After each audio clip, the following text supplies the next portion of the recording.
बिस्मिल्लाहिर्रहमानिर्रहीम।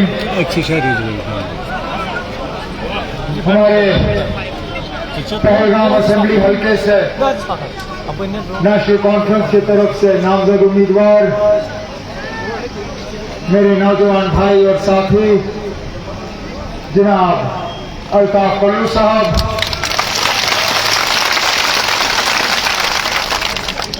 स्टेज पे बैठे तमाम नेशनल कॉन्फ्रेंस के ज़ुलमाए किराम और इदार हजरात, वर्कर हजरात, यहाँ आए हुए मोअज़्ज़िज़ ख़वातीन और हजरात, नौजवान साथियों, आप सबको मेरी तरफ से अस्सलाम वालेकुम।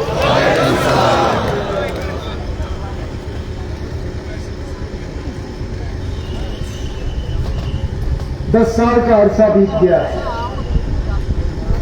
जबकि मैं यहाँ ऐश मकाम की सरजमीन पे आया था अपने इस नौजवान साथी के लिए वोट मांगने के लिए। उस वक्त नेशनल कॉन्फ्रेंस के मुतालिक लोगों की राय कुछ ठीक थी नहीं।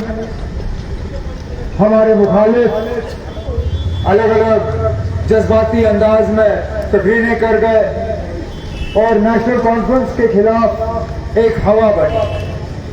लेकिन उस हवा के बावजूद पहलगाम असेंबली हल्का ऐश मुकाम, आपने उस हवा का मुकाबला करके इस नौजवान साथी को एमएलए के तौर पर चुना। लेकिन वक्त इसको बहुत कम मिला और वो भी ऑपोजिशन में बैठने का। हुकूमत न आपको फायदा मिला न मेरे इस नौजवान साथी को फायदा मिला। लेकिन इंशाअल्लाह इस बार बिल्कुल फिजा बदल चुकी है, माहौल बदल चुका है। इंशाअल्लाह 8 अक्टूबर को जब नतीजे निकलेंगे उसमें नेशनल कॉन्फ्रेंस की कामयाबी होगी। अब 2.5 साल आपने हिज़्ब इख्तिलाफ का एमएलए देखा। मैं चाहता हूं अगले 5 साल आप हुकूमत का एमएलए देखें।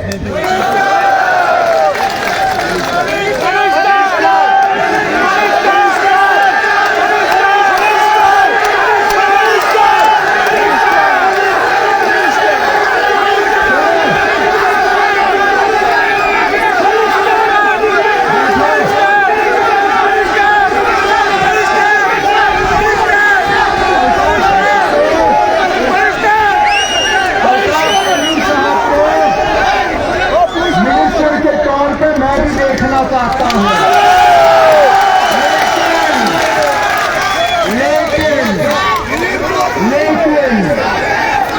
लेकिन दो चीजें कोई एमएलए अकेले मिनिस्टर नहीं बनता है। मिनिस्टर बनने के लिए जमात को अक्सरियत होनी चाहिए। ये जिला सदर भी है, इनका असर रसूख पहलगाम के बाहर भी है। पहले तो इनको अपने दोस्तों और साथियों की मदद करनी होगी, लेकिन उसके साथ साथ मिनिस्टर ज्यादा नहीं बनेंगे, कम ही होंगे। मिनिस्टर वो लोग बनेंगे, सुनो, मिनिस्टर बने आप, मिनिस्टर इसको बना ले। मिनिस्टर बनेंगे जहां वोटों की तादाद ज्यादा होगी। आप इसको 500 वोटों से जितवाओगे और फिर उम्मीद करोगे कि ये मिनिस्टर बनेगा, नहीं बनेगा। कम से कम 20 से 25 हजार लीड होनी चाहिए इंशाअल्लाह। और की यहाँ पे दोहराऊंगा, जितनी ज्यादा लीड उतना अच्छा महकमा। अब मामला ना मेरे हाथ में है ना फारूक साहब के हाथ में है, पहले अल्लाह ताला के हाथ में है, फिर आपके हाथ में है। अगर आप अल्ताफ साहब को सेक्रेटेरिएट में देखना चाहते हो तो इसका फैसला पहलगाम के लोग 18 सितंबर को करेंगे। और कहने की क्या बात है, इतना हो गया तो ठीक है बात। चलिए सुनो, लेकिन आपके मसले सिर्फ इसको मिनिस्टर बना के हल नहीं होंगे, आपको बाकी उम्मीदवारों की भी बातें सुननी है।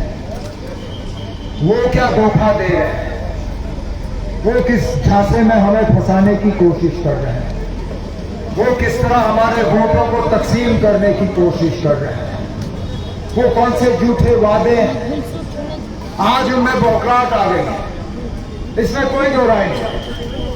जिस तरह अल्ताफ ने अपनी तकरीर में कहा, उनको पूरा पता है कि इलेक्शन जीतने वाले नहीं हैं, इसलिए लड़ाई पे आ गए हैं, इसलिए हमारे वर्करों को सताने पे आए हैं। उनकी तार पहले ही बीजेपी और हुकूमत के साथ जुड़ी हुई है, इसलिए हुकूमत का गलत इस्तेमाल कर रहे हैं। आपने सब्र से काम लेना है, आपने यहां से कुछ नहीं कहना है, वो कुछ भी कहे कुछ भी करे, आप उनसे इतना ही कहिए कि हम जवाब आपसे 18 सितंबर को वोट के जरिए लेंगे, क्योंकि इन लोगों ने हुकूमत के जरिए यहां लोगों को पीसने का काम किया है। जिस पहलगाम डेवलपमेंट अथॉरिटी की बात अल्ताफ ने की, मैं तो कहता हूं जिस उम्मीद के साथ वो कायम की गई थी और उसका आज किस तरह इस्तेमाल हो रहा है, जमीन आसमान का फर्क है। उसको वजूद में लाया गया था पहलगाम की तरक्की के लिए, उसको वजूद में लाया गया था कि यहाँ टूरिज्म का इंफ्रास्ट्रक्चर और बने और हमारे लोग जो है उससे कमाएं। लेकिन बदकिस्मती से आज उसको इस्तेमाल किया जा रहा है सिर्फ गरीब को दबाने के लिए और सताने के लिए। हकीकत यह है कि अगर आप अमीर हो, पीडीए वाले आपको तंग नहीं करेंगे। हकीकत यह है कि अगर आपका हुकूमत के साथ रिश्ता ठीक है, ये पीडीए वाले आपको तंग नहीं करेंगे। हकीकत यह है कि अगर आप अरसा रसूख रखने वाले हो, पीडीए वाले आपको तंग नहीं करेंगे। आप बड़ा मकान बनाओ, कोई कुछ नहीं कहेगा। आप बड़ा होटल बनाओ, कोई कुछ नहीं कहेगा। आप बड़े दुकान खड़े करो, कोई कुछ नहीं कहेगा। लेकिन अगर आप गरीब हो और आप अपने घर में एक टूटी हुई शीशा जो है उसको बदलने की कोशिश करो, ये पीडीए वाले जो है आपके ऊपर टूट पड़ के आपको सताने का काम करते हैं। आज घर में रंग रोगन की भी ये लोग इजाजत नहीं देते। लेकिन इंशाल्लाह जब अल्ताफ आपके वोटों के जरिए कामयाब होकर सेक्रेटेरिएट में काम करेगा, इंशाल्लाह वो इन्हीं हाथों से आपके पीडीए के मसले हल करके देगा। इसी तरह जो फॉरेस्ट राइट एक्ट के तहत आपको जंगलों पे हक मिलना चाहिए था, खासकर हमारे गुजर बकरवाल भाइयों को, पिछले 8-10 सालों से इन्हीं लोगों ने जो हुकूमत के चेले चांटे थे, इन्होंने आपको इस फॉरेस्ट राइट एक्ट के हक से महरूम रखा। इंशाल्लाह 8 अक्टूबर को हमारी हुकूमत बनेगी, हम आपको ये हकूक वापस दिलवाएंगे। बिजली के प्रोजेक्ट बने, बिजली की तारें लगी, खंबे लगे, लेकिन बिजली या तो हमें पहुंची नहीं, या तो फिर बिजली का बिल आसमान में। मेरे दौरे हुकूमत में महीने का बिजली का बिल 200, 250, 300 से ज्यादा नहीं। आज देहात के इलाकों में महीने का बिजली का बिल 1650 से कम नहीं आता। आपकी आमदनी क्यों ना 1500 रुपए हो, लेकिन बिजली का बिल 1650 से कम नहीं। इसलिए हमने अपने मंशूर में वादा किया है कि हमारी हुकूमत आएगी तो हम गरीबों को 200 यूनिट मुफ्त बिजली फराहम करना शुरू करेंगे। लेकिन महंगाई सिर्फ बिजली की वजह नहीं है। इन लोगों का हुकूमत का इरादा है जिस तरह घर में बिजली के मीटर लगे उसी तरह ये पानी के मीटर लगाएंगे। अरे दरिया हमारी है, पानी हमारा है, ये दिल्ली वाले हमारे घरों में मीटर लगाएंगे। इंशाल्लाह इन मीटरों की भी हम इजाजत नहीं देंगे, वो दिल्ली वापस कर देंगे उनको। पता नहीं आपको याद है या नहीं, लेकिन मुझे अच्छी तरह याद है। वज़ीर आज़म साहब का एक स्कीम था जिसके तहत उन्होंने गैस के चूल्हे बांटे। कहा आप लोग जंगल काट के जलाते हो, उससे आपकी सेहत पे असर पड़ता है। आप गोबर जलाते हो पकाने के लिए खाना, उससे आपकी सेहत पे असर पड़ता है। ये लो गैस का चूल्हा, आप घर जाके गैस के चूल्हे पे खाना बनाओ। लेकिन वज़ीर आज़म साहब उस वक्त ये बताना भूल गए कि गैस के चूल्हे के साथ गैस का सिलेंडर भी होना जरूरी है। और गैस के सिलेंडर की कीमत हर महीने बढ़ती गई। नतीजा ये निकला कि आज अक्सर बेचकर घरों में उस चूल्हे को जो है लोग जलाने के काबिल रहे नहीं। उन्होंने इस चूल्हे पे कपड़ा लगाया और सजावट के तौर पे इस्तेमाल किया। नेशनल कॉन्फ्रेंस ने अपनी माओ बहनों से वादा किया है कि इंशाल्लाह हमारी हुकूमत आएगी, जिन घरों को वो चूल्हा जलाने की ताकत नहीं है उनको हम साल में 12 गैस सिलेंडर मुफ्त फराहम करेंगे, ताकि वो चूल्हा जो है आपके घरों में दोबारा जले। लेकिन उस चूल्हे का क्या फायदा जिसके ऊपर कुछ पकाने के लिए ना हो।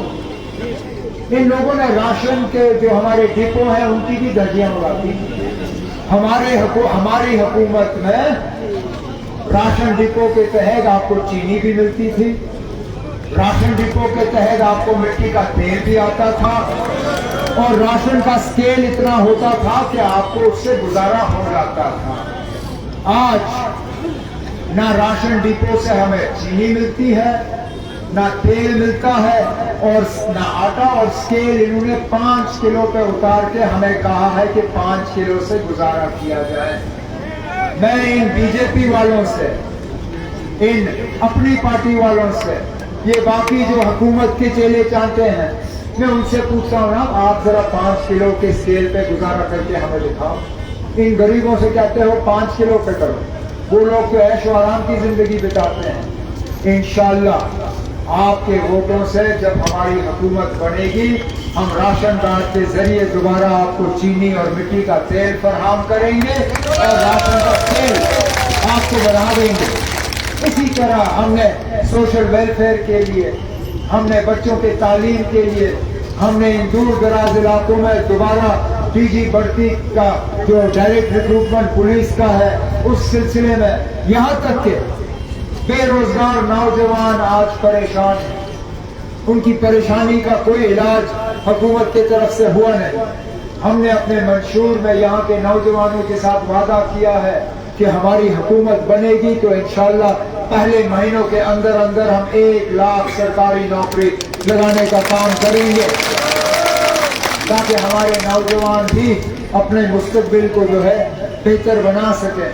लेकिन ये सब तब मुमकिन होगा अगर कि हम अपने वोटों का सही इस्तेमाल करें। ये लोग हमारे वोटों को तकसीम करने के लिए निकले हैं, अलग अलग नारे दिए जा रहे हैं, अलग अलग लिबास में निकले हुए हैं, अलग अलग इनके झंडे हैं, इनके निशान हैं, लेकिन मकसद इनका एक ही है कि किसी ना किसी तरह नेशनल कॉन्फ्रेंस के वोट जो है वो कम हो जाए। हमने पहले भी इनके हरबे देखे। 2014 का इलेक्शन याद करिए, उस वक्त ये कलम दवात वाले भी आए थे मैदान में। उन्होंने उस वक्त क्या कहा था? कहा कि बीजेपी को रोकने के लिए पीडीपी को जितवाना जरूरी है। कहा और कितनी सीटें मिली उनको उस वक्त? 28 सीटों में जम्मू कश्मीर के लोगों ने उनको कामयाब किया। कहा ये सीटें ले लो, बीजेपी को बाहर रखो। लेकिन पहले ही दिन मुफ्ती मोहम्मद सैयद साहब, अल्लाह मग़फ़िरत करे उन्हें, वो जाके मोदी साहब को मिले और कहा मोदी साहब ये 28 सीटें हैं, मैं आपकी झोली में डाल रहा हूं। पहले 15 में, और उसके बाद बदकिस्मती से जब मुफ्ती साहब वफात पा गए, महबूबा मुफ्ती साहिबा को हमने मौका दिया। हमने कहा मत करिए वो गलती जो आपके वालिद साहब ने की, हम आपको हुकूमत बनाने के काबिल रखेंगे, हम आपको कानून देंगे, हम आपसे कुछ नहीं मांगेंगे, ना हमें आपके एमएलए चाहिए, ना हम आपको एमएलसी मांगेंगे, ना चेयरमैन मांगेंगे, ना राज्यसभा मांगेंगे, सिर्फ एक चीज मांगेंगे कि बीजेपी वालों को दूर रखो। लेकिन नहीं माना उन्होंने। बीजेपी वाले आए और लम्हों ने खता की, सदियों ने सजा पाई। 2010 में जब हम वोट मांग रहे थे, हमारी अपनी रियासत थी, हमारा अपना झंडा था, अपनी आईन, पहचान, वजूद, वकार, सारा कुछ हमारा अपना था। आज 10 साल के बाद इनमें से कुछ नहीं रहा। ना हमारा झंडा है, ना आईन है, ना हमारी पहचान है, रियासत भी नहीं है। आज यूटी की हैसियत से यहाँ पे जो है इलेक्शन कराए जा रहे हैं, लेकिन इंशाअल्लाह मैं आपको यकीन दिलाता हूं कि नेशनल कॉन्फ्रेंस और अलायंस की हुकूमत बनेगी तो हम फौरी तौर मरकज से दोबारा अपनी रियासत का दर्जा हासिल करेंगे। लेकिन उसके लिए उन ताकतों को भी नाकामयाब करना जरूरी है जो आज लोगों को धोखा देने की कोशिश कर रहे हैं। मेरे एक साथी ने यहाँ खड़े होकर इंजीनियर रशीद के हवाले से जिक्र किया। वो अकेले नहीं है, इसमें कई सारे और हैं जो आपके वोटों को तकसीम करने पर लगे हुए हैं। कई सारे और हैं जिनके साथ बीजेपी वाले हुकूमत बनाने की तैयारी कर रहे हैं। और ये मेरे अल्फाज नहीं है, ये वजीर दाखिला जो पिछले दिनों जम्मू में अपनी तंजीम का मंशूर का ऐलान कर रहे थे, उन्होंने खुद कहा नेशनल कॉन्फ्रेंस और कांग्रेस के अलावा अगर हमें एमएलए की जरूरत पड़ेगी, हम बाकी पार्टियों के साथ काम करने के लिए तैयार हैं। मतलब क्या कि अगर आजाद उम्मीदवार जीतेगा वो भी बीजेपी के खाते में, अगर आजाद साहब का डीपीएपी वो भी ये बीजेपी के खाते में, अगर पीपल्स कॉन्फ्रेंस वो भी, अगर अपनी पार्टी वो भी, अगर इंजीनियर रशीद साहब, बार बार इंजीनियर रशीद साहब को पूछा जाता है कि क्या इलेक्शन के बाद आप बीजेपी की मदद करोगे, और वो खामोश रहते हैं। कुछ तो है ना जिसपे हमें गौर करने की जरूरत है। मैं मान के चलता हूं, मैं मान के चलता